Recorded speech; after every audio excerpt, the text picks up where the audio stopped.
Hi students, all the best. आज हम लोग न्यूट्रिशन इन ह्यूमन बीइंग्स पढ़ने जा रहे हैं। यह क्लास 10th का लाइफ प्रोसेस का एक पोर्शन है जिसमें हम लोग हेटरोट्रॉपिक न्यूट्रिशंस के अंदर जो यूनिसेलुलर ऑर्गेनिज्म हैं जैसे अमीबा, पैरामीशियम, यूग्लिना, इनके बीच जो न्यूट्रिशन होता है उसको हम लोगों ने पिछले क्लास में पढ़ा था।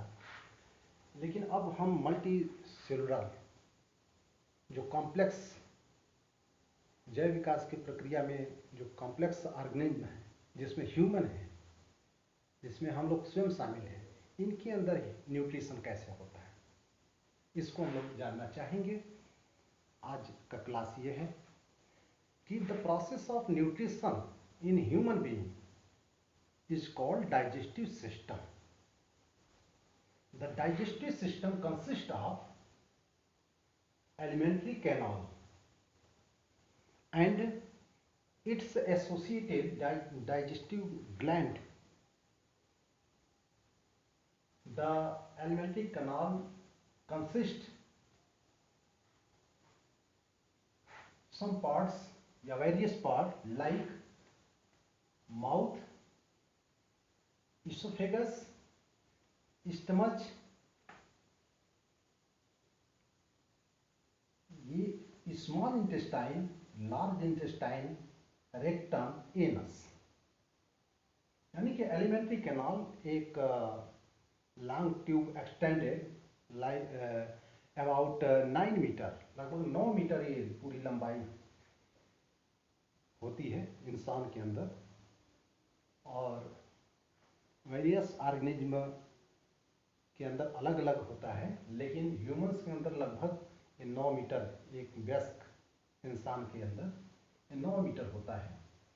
9 मीटर एलिमेंट्री कैनाल जो एक्सटेंडेड है वो माउथ से लेकर एनस तक यह एलिमेंट्री कैनाल बोला जाता है। इस एलिमेंट्री कैनाल के अंदर जो भोजन जाता है उसको पचाने के लिए ढेर सारे ग्लैंड्स होते हैं जिसको डाइजेस्टिव ग्लैंड्स कहते हैं। ये डाइजेस्टिव ग्लैंड्स क्या करता है, भोजन को पचाने के लिए कुछ एंजाइम्स सीक्रेट करता है।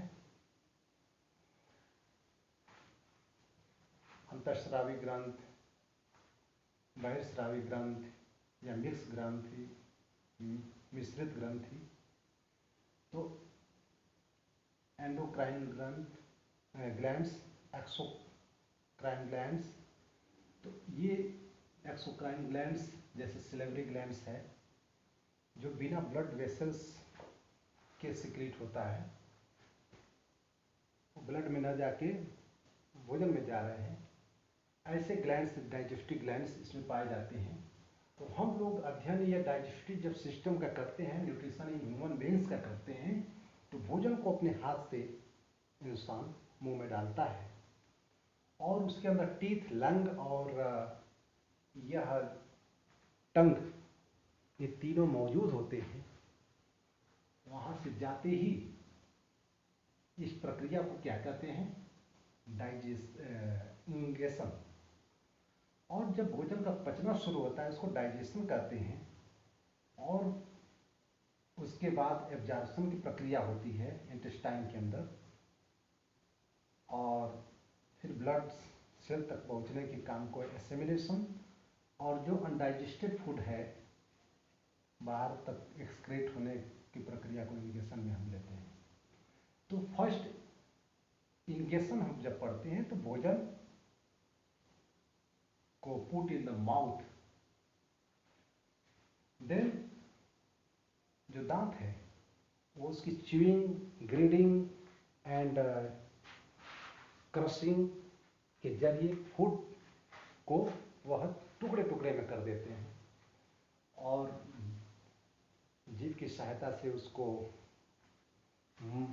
कुछ घुमा फिरा के और उसमें लार मिला दिया जाता है। इस प्रक्रिया के अंदर जो लार है, पानी, जो मुंह का पानी है, लगभग 1 से 1.5 लीटर तक मुंह में दिन भर में पानी सिक्रीट होता है भोजन के कारण। तो यह जो सलाइवा है, लार सलेवरी ग्लैंड से सिक्रीट होकर भोजन में मिक्स हो जाते हैं। इस सलेवरी ग्लैंड्स को के अंदर सलेवरी एमाइलेज नामक एंजाइम होता है, जिसको टाइलिन भी कहते हैं। यह एंजाइम भोजन के अंदर मौजूद जो स्टार्च होता है उसको पचाने का काम करता है, लेकिन अभी पूरा नहीं पचता है तब तक एपिग्लॉटिस और यह मुंह की गति से यह इसोफेगस में भोजन फॉरवर्ड कर दिया जाता है। इसोफेगस से स्टमच में आने की प्रक्रिया में यह एक इसोफेगस के अंदर extending and expansion and construction के जरिए, यानी कि जो पाइप के अंदर भोजन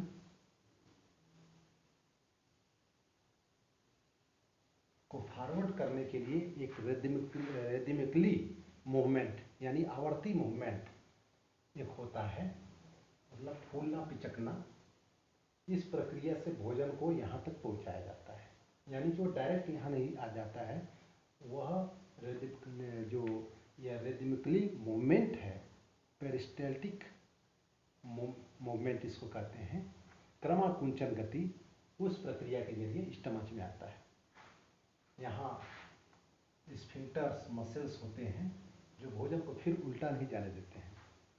स्टमच में आने के बाद भोजन लगभग 3 से 4 घंटे तक यहाँ मथा जाता है, उसको और मुलायम किया जाता है। और लेकिन भोजन आते ही यहाँ HCl यानी कि हाइड्रोक्लोरिक एसिड सिक्रीट होता है, जो भोजन के अंदर मौजूद बैक्टीरिया को मारने का काम करता है। और यहाँ भोजन का जो मीडियम है उसको एसिडिक मीडियम कर देता है। दूसरा कि इस वाल पर प्रोटेक्ट करने के लिए म्यूकस सिक्रीट होता है, ताकि स्टमच वाल बचा रहे, क्योंकि एसिडिक मीडियम है, इसमें घाव हो सकते हैं। म्यूकस भी सिक्रीट होता है। और तीसरा सिक्रीशन होता है भोजन के पाचन के लिए, जो है पेप्सिन नामक एंजाइम। पेप्सिन प्रोटीन का पाचक होता है, पाचन करता है। इस प्रक्रिया के बाद भोजन धीरे धीरे स्मॉल इंटेस्टाइन की ओर बढ़ता है। लेकिन ये चूंकि भोजन एसिडिक होता है, एसिडिक भोजन को आगे पचने के लिए एल्कलाइन मीडियम की जरूरत होती है, जो काम लीवर करता है। यानी कि इस एलिमेंट्री कैनाल के अलावा हम लोगों को यह जानना जरूरी है कौन कौन से ग्लैंड हैं। तो सैलिवरी ग्लैंड्स, गैस्ट्रिक ग्लैंड्स, ये लीवर के अंदर बाइल डक्ट या बाइल गॉल ब्लैडर्स होता है। ये लीवर एक ग्लैंड्स है डाइजेस्टिव ग्लैंड्स के रूप में, और पेनक्रियाज है। फिर स्मॉल इंटेस्टाइन के अंदर इंटेस्टाइनल जूस सिक्रीट करने वाले या इंटेस्टाइनल ग्लैंड्स हैं। ये सारे ग्लैंड्स इस भोजन के पाचन में काम करते हैं।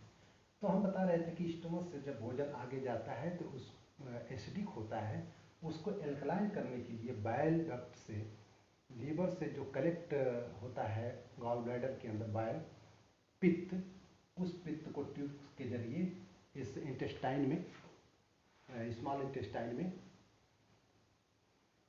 उस भोजन को एल्कलाइन मीडियम में बदल दिया जाता है। और बाइल का दूसरा भी काम होता है कि इमल्सिफिकेशन ऑफ द फैट। तो ये दोनों काम इमल्सिफाइड फैट हो जाता है। फिर उसके बाद पेंक्रियाज जो होता है, इस पेंक्रियाज के अंदर पेंक्रियाटिक जूस, जो डाइजेस्टिव एंजाइम है, वह सिक्रीट होते हैं, जिसमें 3 तरह के एंजाइम होते हैं, पेंक्रियाटिक एमाइलेज, ट्रिप्सिन और लाइपेज।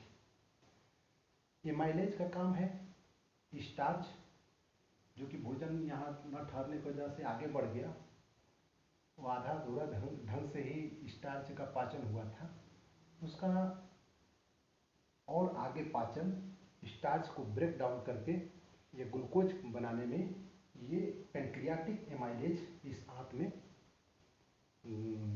व इंटेस्टाइनल जूस जो डाइजेस्टिव जूस है उसमें होता है, पेंक्रियाटिक जूस, वह इसको पचा देता है। दूसरा होता है कि ट्रिप्सिन, जो प्रोटीन को अमीनो एसिड में, जो एकदम सिंपल मॉलिक्यूल्स होते हैं जो आसानी से एब्जॉर्ब की जा सकते हैं। तीसरा लाइपेज होता है, जो फैट को फैटी एसिड में और ग्लिसरॉल में चेंज कर देता है। ये एकदम सिंपल मटेरियल्स होते हैं, मॉलिक्यूल्स होते हैं। ग्लूकोज, दूसरा अमीनो एसिड, फैटी एसिड और ग्लिसरॉल, ये बहुत आसानी से आंत में एब्जॉर्प्शन इनका होने लगता है। इस भोजन के एब्जॉर्प्शन के लिए इंटेस्टाइन का सरफेस एरिया को बढ़ाने का काम करता है विलाई। विलाई इसी इंटेस्टाइनल के अंदर पाए जाते हैं। जब इस क्रॉस सेक्शन अगर किया जाए इंटेस्टाइनल स्मॉल इंटेस्टाइन का, तो उसके अंदर इनर सरफेस में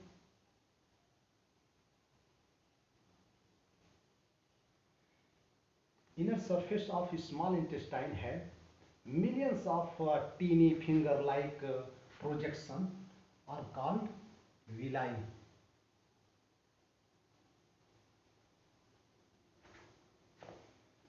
तो ये विलाई सरफेस को बढ़ा देते हैं और इस विलाई के जरिए और छोटे छोटे मॉलिक्यूल्स एब्जॉर्ब किए जाते हैं। इस विलाई के अंदर ढेर सारे ब्लड कैपिलरीज या वेसल्स उसको एब्जॉर्ब करते हैं।